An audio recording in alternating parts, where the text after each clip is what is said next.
Bonsoir tout le monde, merci d'être avec nous pour ce nouvel épisode de PL Club. Cette fois, nous y sommes à cette fameuse dernière journée de Première Ligue. Cette dernière journée d'une saison absolument extraordinaire. Des décisions doivent encore tomber évidemment, et notamment le titre, même si désormais, en fonction des derniers résultats, le grand favori, c'est Manchester City.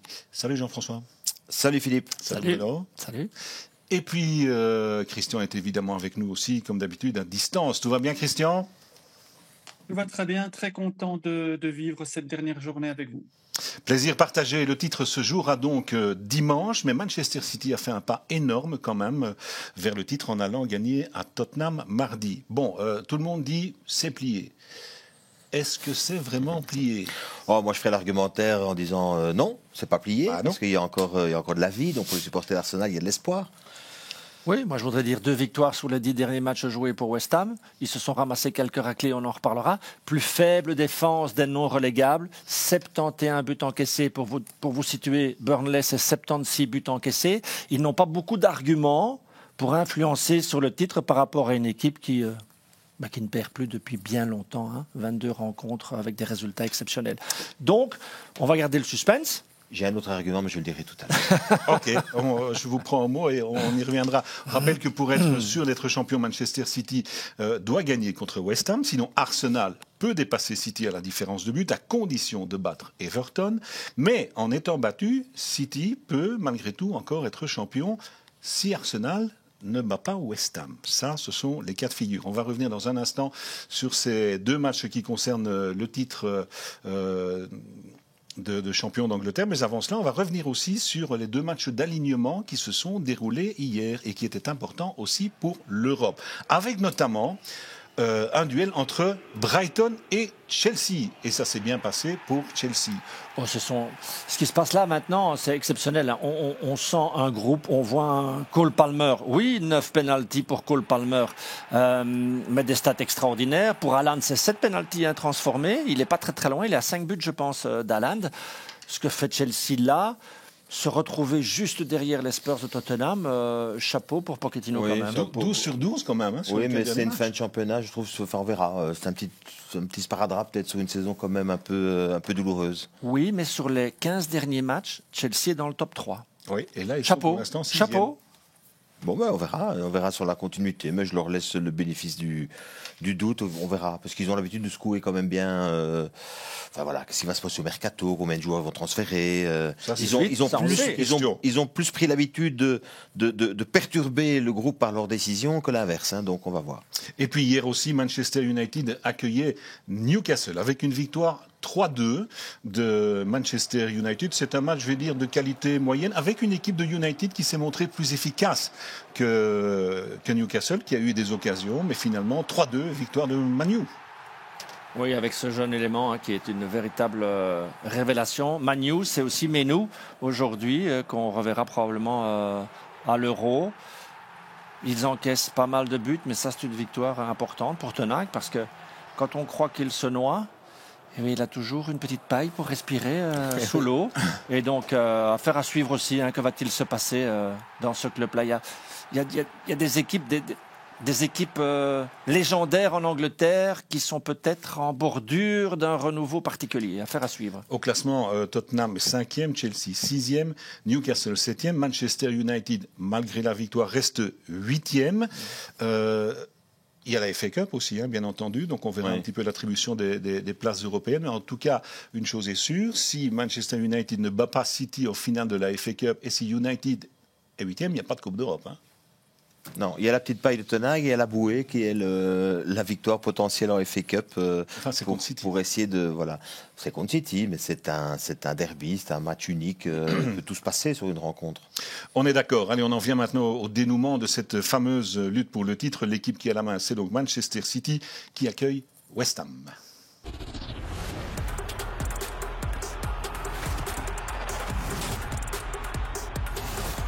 Beautifully taken. Great ball in, brilliant header. Les Citizens face aux Hammers, ce sera dimanche à 17h comme toutes les autres rencontres de cette dernière journée. Et vous serez sur place, Jean-François et Bruno, Oui, je vous rappelle dans le stade pour vivre l'événement. Oui, d'abord, je rappelle le dispositif. Tous les matchs ont lieu en même temps, donc on ne sait pas tout faire. Donc on a fait un choix. C'est le choix qu'on a fait, c'est de suivre les 2 matchs pour le titre. Oui. Et que tous les autres rencontres seront évidemment proposées dans des highlights. Il y en aura à la mi-temps, il y en aura à la fin de match. Mais voilà, on va essayer d'être le plus complet possible. Mais l'événement, évidemment, c'est à City et Arsenal. On est d'accord là-dessus, vous faites bien de le rappeler. Si les Citizens sont la main, c'est évidemment parce qu'ils ont fait le boulot aussi mardi dans un déplacement qui était difficile aussi à Tottenham, Bruno. Oui, mais on a dit la même chose de Fulham. Pas facile d'aller gagner là-bas. Ils le font. Ils vont gagner ici. Sur les 22 dernières rencontres jouées, ils ont 18 victoires et 4 partages. Donc, ils refont le coup de terminer en boulet de canon. Et puis, souligner quand même, écoutez, Kevin De Bruyne, 33% de temps de jeu, son 10e assist. C'est absolument exceptionnel. La montée de Jérémy Doku qui va forcer un penalty. Doku, il a plus de temps de jeu que De Bruyne. C'est 45% de temps de jeu pour lui. 3 buts. 7 assists et quelques pénaltys forcés dont profite Haaland qui va aller chercher son 27e but. C'est extraordinaire. Vous avez des Foden à 17 buts, vous avez des Julian Alvarez à 11 buts.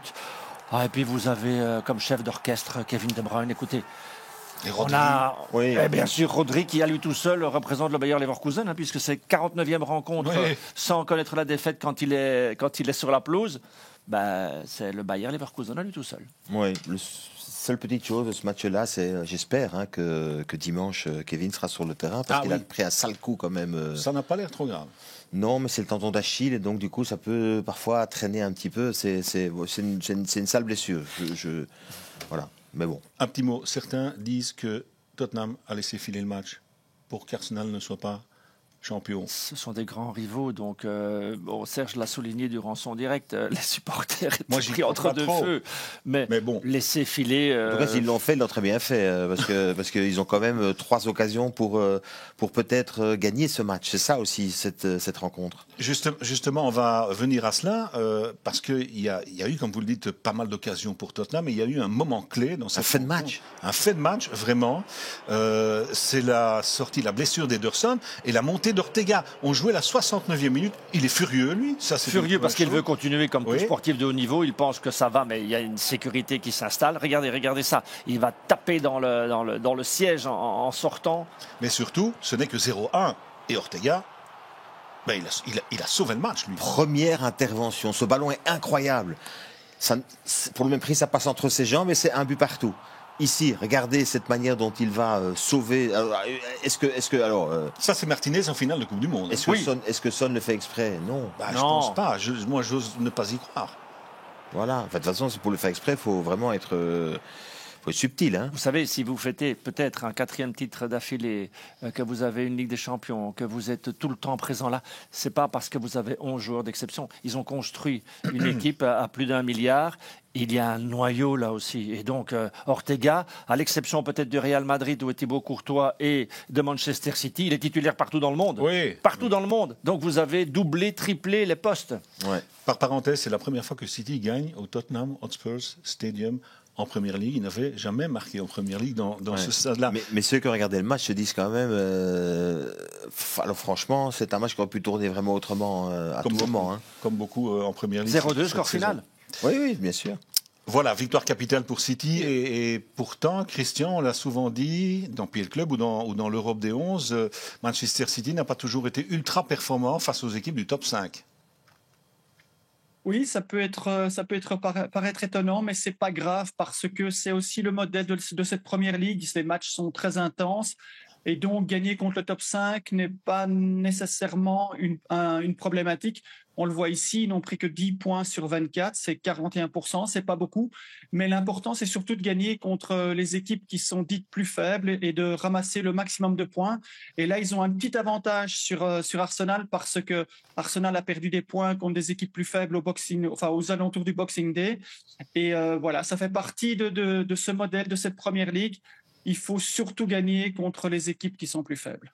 Et il faut surtout être en forme aussi dans la dernière partie du championnat, ce qui est le cas de City, comme les saisons précédentes. Ça, c'est leur spécialité. Hein. Moi, je note sur les 5 derniers matchs, 5 victoires, 17 buts marqués, 1 but encaissé. Donc, ils sont sur un petit nuage. Est-ce que le nuage va les faire atterrir ce dimanche avec un succès supplémentaire contre West Ham ?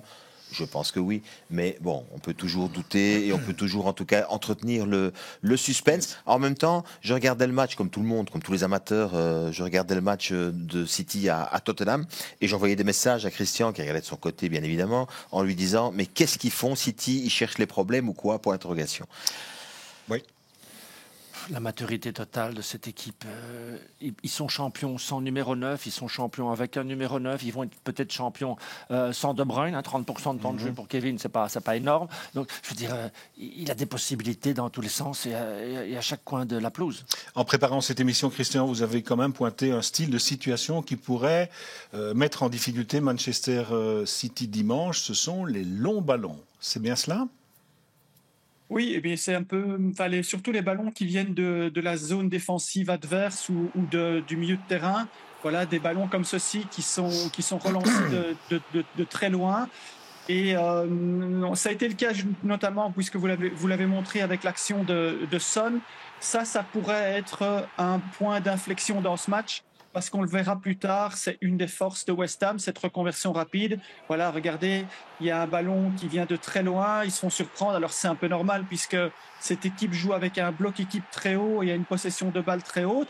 Mais attention, même sur des dégagements de gardiens, on le voit, voilà, c'est le deuxième déjà maintenant dans cette séquence. Voilà, toujours jouer un peu très haut proche de cette ligne médiane. Et alors en fait, on s'expose parce qu'en fait, il faut courir en direction de son but. Et on pourrait se faire surprendre dans ce genre d'action. Mais moi, je suis tout à fait d'accord, et d'autant plus que je trouve qu'il y a il y a du côté de City cette volonté évidemment d'avoir la possession du ballon, etc. Mais il y a aussi une prise de risque là-dedans, et qui fait que par moment, ils offrent à l'adversaire des possibilités comme celle-là, et ils se mettent un peu en porte-à-faux, en difficulté. Et j'irais même jusqu'à dire que ça peut parfois être agaçant. Parce qu'on se dit à un moment donné, tiens, ils sont en situation pour verticaliser le jeu, il y a un appel profond qui est bon, et à ce moment-là, hop, petit crochet, on revient derrière, avec un peu le côté un peu lymphatique, et puis on perd le ballon. Et ça, c'est l'image, par exemple, de cette occasion de Son, où à un moment donné, c'est une perte de balle qui offre à l'adversaire une possibilité. Il ne faut pas jouer avec le feu, il faut se souvenir quand même que les matchs de City à domicile pour clôturer les saisons n'ont pas toujours été simples. Non, c'est ce que j'allais dire aussi. Demandez à Mancini face à QPR, ils sont menés 0-2 à un moment donné, ils doivent gagner pour être champions. Et il y a 2 ans aussi, je pense, face à Aston Villa, ils sont sortis champions, mais miraculeusement presque. Le côté décontraction, le côté on veut éviter la pression, on peut parfois vous faire un peu déjouer et vous mettre dans un faux rythme. Il faut éviter ce faux rythme. Et plus le temps va passer, et plus le stress va augmenter. Ça, c'est vrai aussi. Il suffit que de l'autre côté, Arsenal ait pris l'avantage pour que tout ça... il ne faut pas fêter le titre avant le match. Ne pas banaliser le côté psychologique mental du match de dimanche. On est d'accord, Christian, par rapport aux images que l'on vient de voir, oui, City doit faire attention. Pourquoi ? Parce que West Ham, qui ne fait pas une grande saison, c'est vrai, mais aime bien précisément ce genre de ballon dans la verticalité. Oui, à West Ham, Bruno l'a bien expliqué, West Ham c'est un peu tout ou rien et c'est beaucoup de buts encaissés, donc ça va un peu dans tous les sens. Mais là aussi, ils ont choisi cette saison plutôt ce genre d'action, c'est-à-dire qu'ils favorisent plutôt les reconversions rapides assez loin, donc avec un bloc équipe qui est en place, qui fait un pressing parfois haut, parfois un pressing médian, mais il y a cette possibilité de jouer tout le temps dans le dos de la défense, et ça c'était une des nouveautés par rapport au début de l'ère Moyes, c'est-à-dire qu'on joue plus de ballons profonds et on a beaucoup de face-à-face et beaucoup de reconversions rapides, comme ici justement, notamment avec l'arrivée de Kudus. Et voilà, c'est similaire à ce qu'on a vu défensivement dans les faiblesses de Manchester City. Donc ça, on en parlait avec Jean-François justement pendant le match. Jean-François me disait, je vois bien ce genre d'action avec Bowen qui peut partir de loin et se retrouver en face-à-face et surprendre cette défense de Manchester City. Il y a Bowen, il y a quand même Antonio, il y a Kudus qui est un fameux dribbleur, il y a Ward-Prowse aussi. Il y a quand même, même si la saison de West Ham n'est pas extraordinaire, il y a du talent. Il y a ce qui a ses infiltrations, son jeu de tête, sa capacité. Bon, et je voudrais juste rappeler quand même que West Ham fait partie des équipes qui finalement auront peut-être joué ou auront peut-être été les plus qu'importants pour décerner le titre de champion d'Angleterre, puisque quand on parlait tout à l'heure du mois de décembre et des problèmes d'Arsenal, West Ham fait partie des équipes qui ont été s'imposer à Oui, Arsenal. mais ils en prennent 6 face à Arsenal à domicile. Donc, on va quand même dire un truc. Parce que c'est vrai qu'ils ont le potentiel pour, et tant mieux pour le suspense. Mais vous avez une équipe qui s'en prend 4 à Newcastle, 4 à Aston Villa, qui s'en prend 5 à Chelsea, qui s'en prend 5 encore à Palace, qui s'en prend 5 à Fulham. Mais qui fait 2-2 contre Liverpool. Oui. Peut-être que les matchs au sommet les éveillent un petit peu. Moi, j'ai envie de dire que les footballeurs, j'ose l'espérer, j'ose le croire, c'est un des championnats les plus visibles au monde. C'est des millions de téléspectateurs. Quand vous voulez créer l'exploit, parce que finalement, votre carrière, elle est faite d'exploits aussi, de visibilité et d'exploits. Quand vous voulez réussir un coup et dire au revoir à Moyes dignement. Ah oui. Voilà, on peut tout imaginer. On peut imaginer qu'ils ne vont pas l'offrir non plus ce match-là.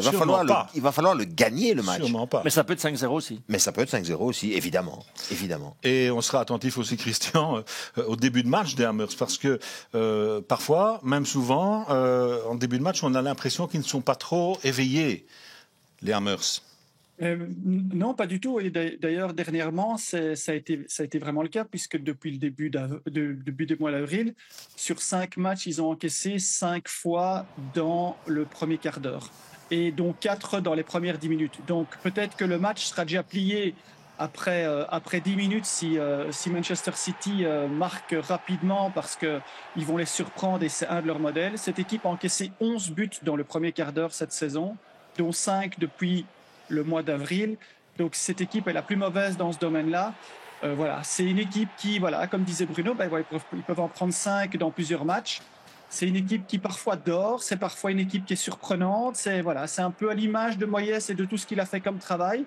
En fait, on ne sait pas. À West Ham, on ne sait pas. Donc des fois, ça va être un exploit, des fois, ça va être fini après 5 minutes. Des fois, c'est revenir, comme dans ce match contre Luton. Avec eux, on ne sait pas, donc il ne faudra pas rater le match dimanche, parce que là, à mon avis, on saura. Quand on va à City, la veille, il faut, première chose, mettre le réveil. Hein, ça, c'est sûr. Mais c'est intéressant ce qu'il dit. Oui, bien sûr, mais ce match c'est palpitant de toute façon. Voilà, ce match de dimanche, c'est un peu un match à part, quoi. C'est la petite cerise pour le gâteau. D'abord pour tous ceux qui aiment cette première ligue et ce championnat d'Angleterre. Il faut quand même aussi se réjouir, parce que de toute façon, il faut un club qui termine champion.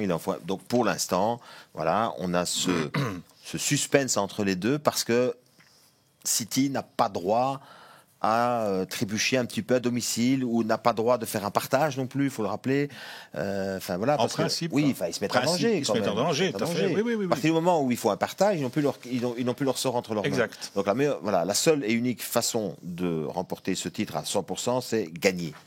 Donc voilà. Est-ce qu'on a rappelé qu'ils sont invaincus à domicile, les Oui, Citizens? non, on n'a pas rappelé, on n'a pas dit encore. Donc, ce serait la première défaite de la saison, et elle serait oui, mais enfin, magistrale. Ils partagent 5 fois à domicile. S'ils partagent une 6e fois, c'est peut-être la cata. Bon, on verra aussi donc si Kevin De Bruyne sera là, en principe. Enfin, je ne sais pas, on verra, mais sa blessure n'est donc pas trop grave apparemment. On passe à l'autre match qui concerne le titre. Il concerne l'autre candidat, évidemment, Arsenal, qui accueille Everton.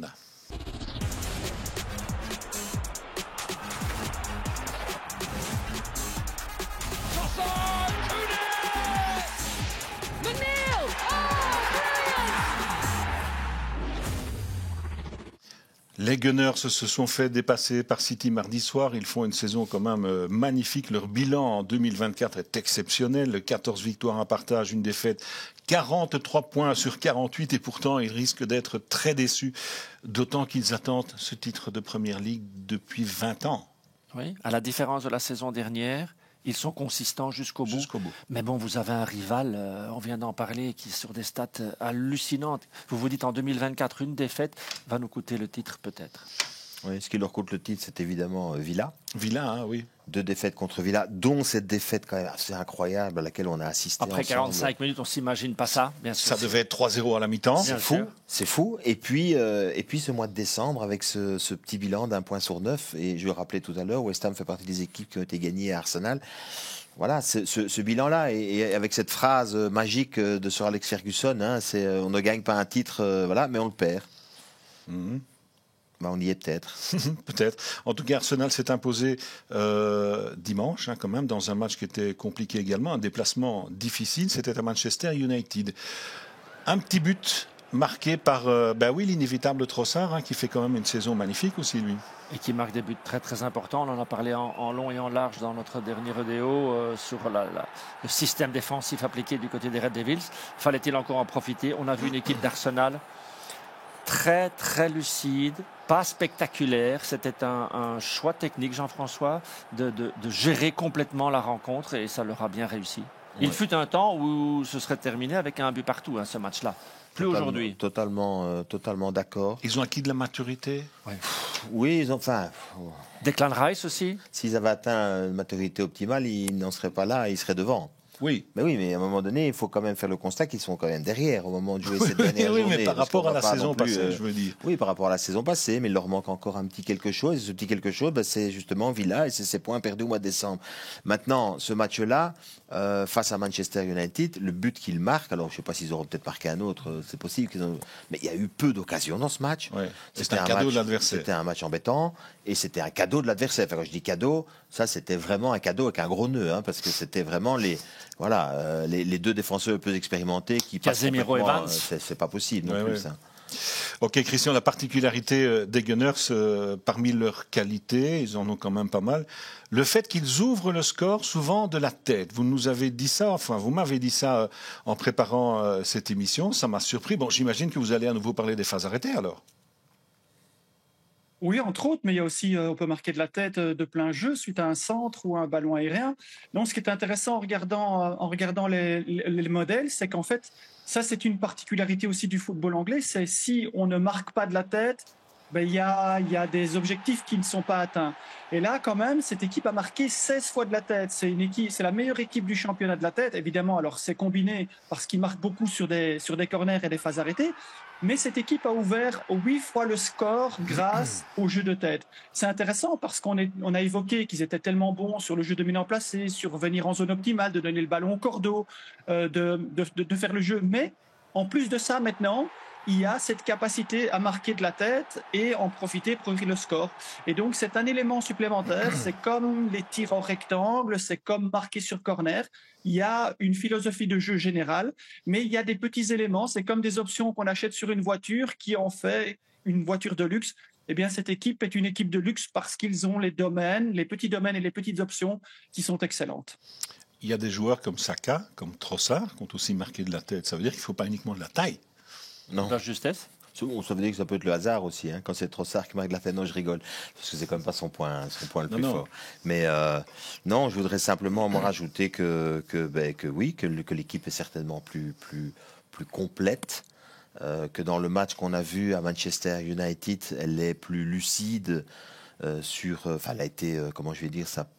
Pragmatique, exactement. Que ce qu'il leur fallait, c'était les 3 points. Ils sont allés les chercher. C'est un peu dommage pour eux, finalement, qu'ils n'aient pas adopté cette mentalité-là un peu plus tôt. Pour peut-être, justement, dans cette période du mois de décembre, assurer un petit peu plus et prendre un peu plus de points. Et à contrario, par rapport à City, qui est champion sans numéro 9, je me demande si c'est pas ça qui leur coûte le titre. Avoir un buteur à 25 buts. Aversa a des stats formidables, Saka a des stats formidables. Gabriel Jesus revient un peu, mais perd son statut d'équipe nationale brésilienne aussi. Il n'est plus sélectionné. Donc, est-ce que c'est une différence peut-être parce qu'à un moment donné, à cette différence-là, il faut chercher le détail. C'est le détail qui vous nuit. Ouais. Sans oublier, moi je suis désolé, je ne vais pas me faire des amis près des supporters d'Arsenal, mais parler des phases arrêtées, je veux dire... les 2 buts qu'il marque contre... c'était qui, Liverpool? Non, pardon, pas Liverpool, c'était Tottenham. Oui. Sur les phases arrêtées, il y a quand même des fautes. Mais bon, voilà, peu importe, c'est passé, mais il ne faut pas tout oublier non plus. Donc ça veut dire qu'ils ont encore un peu de retard sur City. Même, je trouve, dans le fond de jeu, et même finalement, il faudra peut-être un an encore pour qu'ils aillent les chercher, les Citizens. Un mot aussi sur Everton, qui joue à Arsenal, 15e, sauvé depuis pas mal de semaines quand même. C'est pas mal pour une équipe à qui on a enlevé 8 points, et ça aurait complètement pu plomber. Ils étaient assommés, ils étaient relégables à un moment donné. Ça aurait pu plomber la saison. Oui. Et finalement, est-ce que ça n'a pas galvanisé l'équipe, ça? En tout cas, ça a galvanisé tout un club qui reste probablement en difficulté aussi aujourd'hui. Oui. Mais le sauvetage est à saluer de toute façon. Oui, indéniablement, pour une équipe comme ça qui a pris coup sur coup, qui à un moment donné se retrouve dans cette situation-là et qui malgré tout se sauve avec une avance plus que confortable sur le premier relégable. Voilà, ils sont à 40 points, Luton en a 26. Donc voilà. Finalement, ils s'en sortent très bien dans une saison qui n'était pas top. Et puis, ils restent sur un bon bilan lors des 5 derniers matchs aussi. Il n'y a pas de défaite, il y a 4 victoires et un nul, même si c'est contre des équipes... Des petites... Enfin, oui. Voilà, ce n'est pas les plus grosses équipes du championnat non plus. Ils ont battu Liverpool quand même dans le derby. Voilà. Et donc... Ils ont enlevé toute espérance de titre à Liverpool dans ce derby-là. Christian, à part...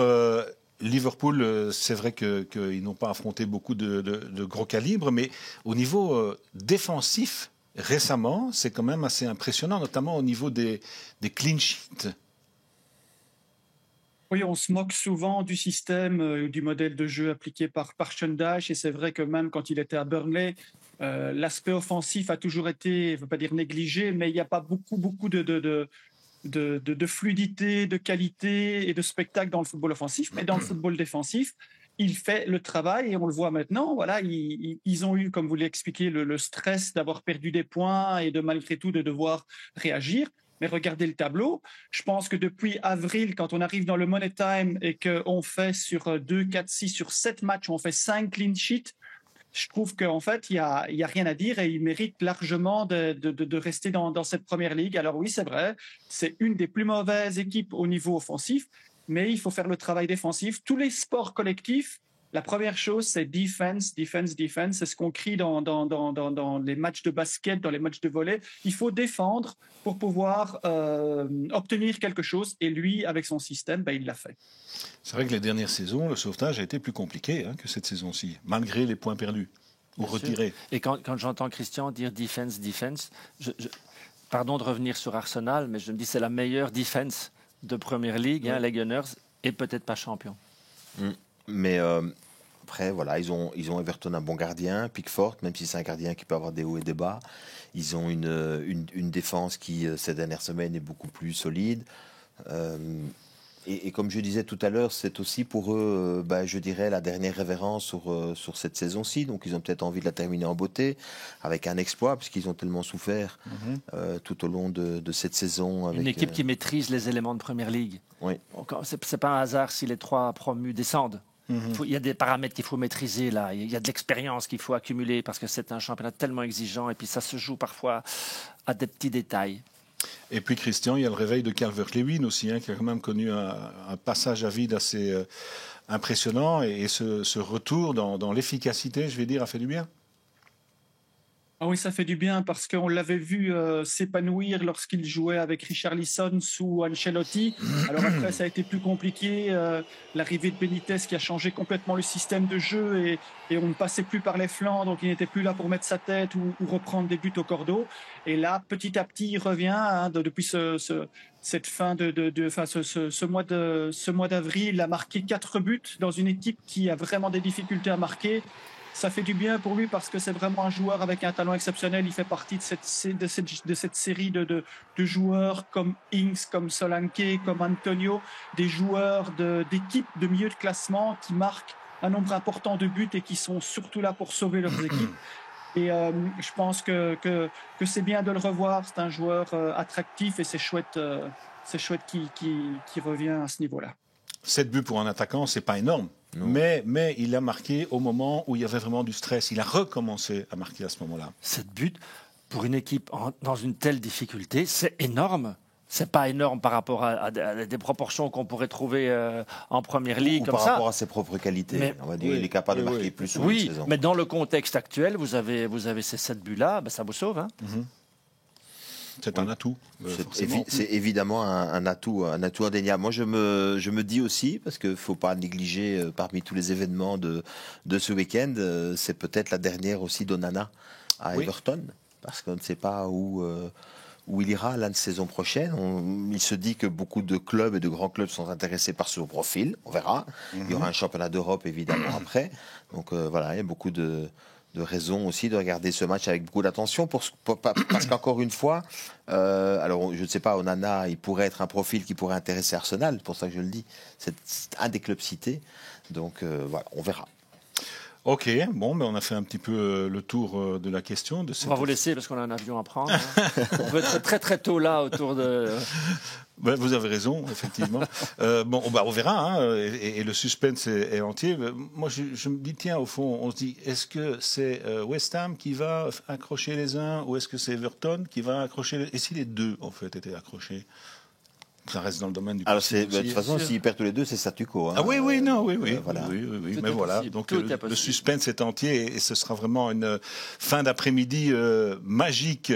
Le programme de cette dernière journée, on en a parlé. Donc, vous deux, vous allez à Manchester et Fred et Serge vont. C'est comme un double au tennis, en fait, une finale de double au tennis. Exactement. Et puis, ce sont les deux matchs qui seront proposés en direct. Et alors, à côté de ces matchs-là, il y aura évidemment tous les highlights des autres matchs parce qu'il y a d'autres événements ce week-end, comme par exemple les adieux de Jürgen Klopp, évidemment, à Liverpool.